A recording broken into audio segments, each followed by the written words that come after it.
una breve alusión a el histrionismo sobre las reformas tributarias y todo lo que se trata de expresar para justificar ni siquiera estudiarlas con seriedad. Y lo digo porque yo he sido profesora de Hacienda Pública por más de 20 años.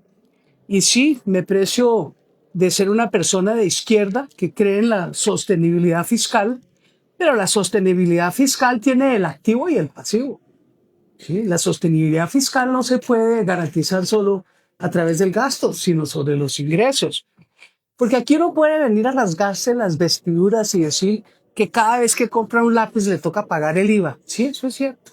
No sé si el lápiz tal vez esté exento.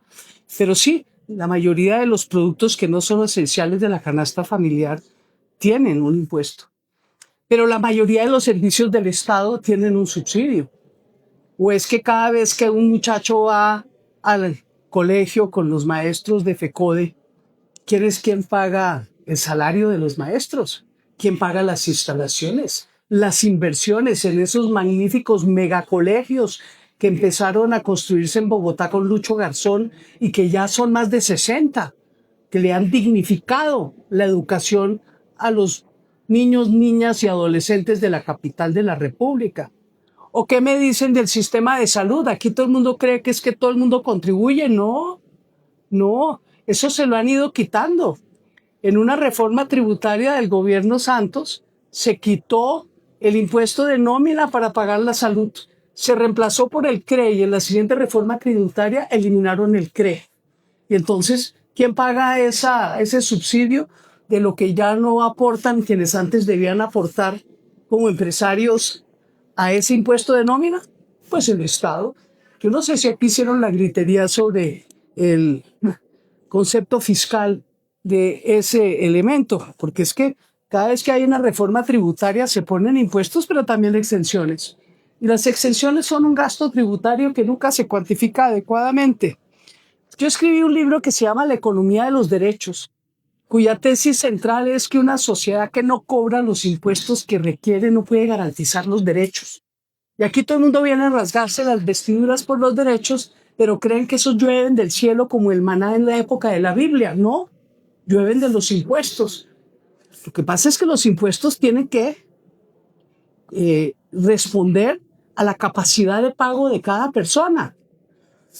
No es perfecto el sistema, pero lo que buscó la reforma tributaria de este gobierno fue precisamente eso. Tal vez no todo lo que quisimos, entre otras cosas porque no nos dejaron. Pero aquí, desde los años 90, difícilmente se encuentra un año en que el crecimiento económico no corresponda a las utilidades de los grandes grupos financieros y económicos del país.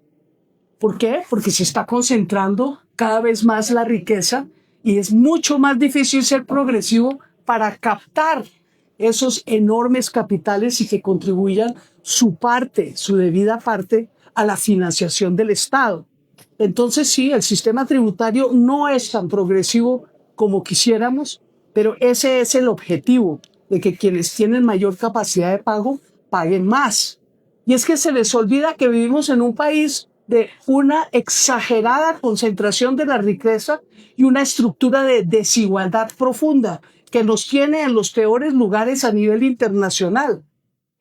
Ya un instituto en París ha hecho los cálculos incorporando información del Producto Interno Bruto y la anonimización de lo que pagan los impuestos en Colombia, y ha resultado que el Gini no es ni cerca del 53, como aducen las cifras del DANE con las encuestas de hogares que nunca tocan a los altísimos ingresos de esta sociedad.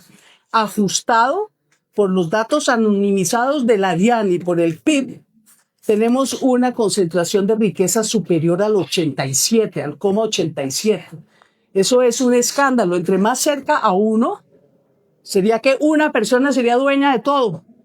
Pues aquí es 0,87, casi 0,90.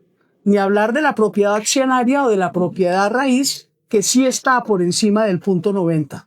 Entonces, con esa concentración de capital esa concentración de riqueza, esa concentración de ingresos, ¿cómo así que no podemos cobrarles impuestos? Lo que debíamos era exigir que invirtieran la plata en Colombia para que generaran los empleos necesarios, para que echaran a andar el empleo y la economía, en vez de estarlo ubicando y parqueando en los paraísos fiscales, donde ahí sí que no pagan impuestos. Yo hablaba de la tragedia, el dilema de la pobreza. Es que los que no tienen mucha voz no pueden venir aquí a gritar que no les cobren los impuestos, porque quien ha puesto los impuestos del IVA y de todo eso, pues es este mismo Congreso.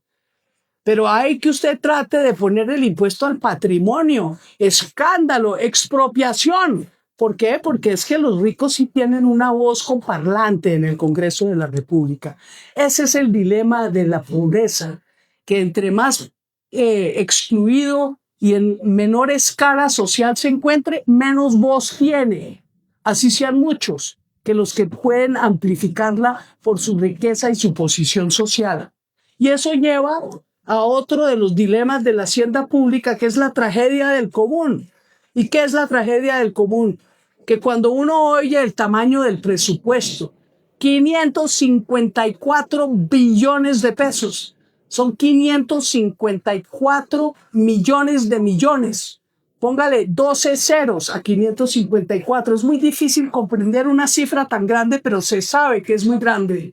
Entonces llega cualquier demanda por una pequeña parte de esa cantidad de dinero, y si usted llega a sumar todas las demandas, pues le suman muy por encima de los 554 billones. Entonces hay que priorizar. No se puede todo. ¿Y qué es lo que se debe priorizar?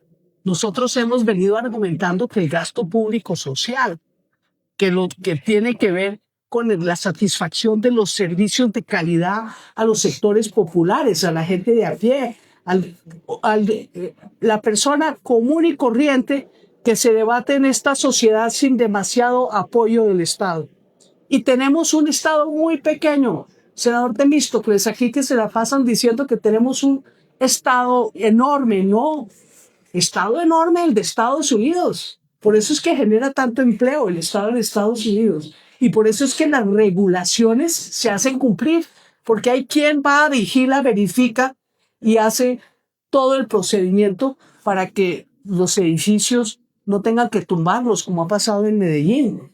Pero no, nosotros aquí en Bogotá tenemos 3 inspectores para las construcciones de toda Ciudad Kennedy. Hágame el favor.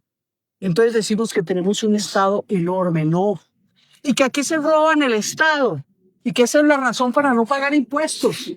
No, esa es la excusa para hacer lo que hacen permanentemente, que es pagar el ajuste fiscal a cargo de la reducción del gasto público social.